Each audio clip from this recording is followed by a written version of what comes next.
So I'm Szaimon, and this is Haley. And we're a part of 8686A, the Potatoes Robotics team. And back on Tuesday, January 10th, we went to Armstrong Elementary School in Berea, South Carolina, and we tutored a bunch of elementary school IQ teams about their robots.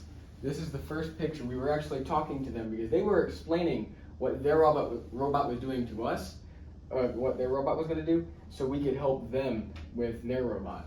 And it was actually a learning experience for the both of us because we didn't know very much about IQ, but they taught us a lot of what they were doing so that way we could help them.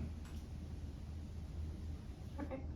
So here they're actually on the field, and actually most of them didn't have a code. There was only one robot that had a code, and we helped them a lot with their code so they could learn how to actually drive instead of just doing what the brain told them.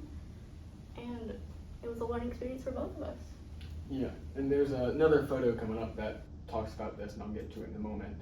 But here's another picture of another robot. This is a robot that was in the first picture, and this picture captures it a bit better because it shows the robot's a bit wider, because they were actually complaining, it's harder to see in this picture, but these wheels, they were actually slanting outwards some.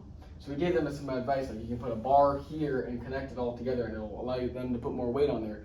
Because their biggest problem was their robots were super tiny, and they were trying to put so much stuff on it, which is okay for IQ robots, but these robots the wheels were almost touching. It's not, this picture isn't as good for seeing that, but that was their big problem, was weight distribution and size. So that's one big thing that we helped them out a lot about. Alright, so here we're actually telling them how to fix the robots, make it more accessible on the field and everything. We help them fix their wheels. As you can see, they look very happy to learn. Here's the picture that I was getting at earlier on the field, because previously with what the brain was telling them to do for their code, they couldn't get underneath this bank of discs to lift it up.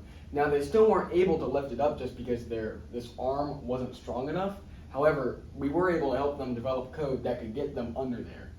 So one big thing that we actually helped them with was actually strengthening this arm.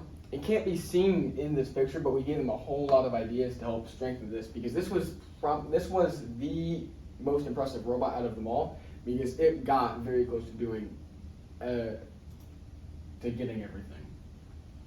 Alright, and here again another picture of us helping them learning how to manage the robot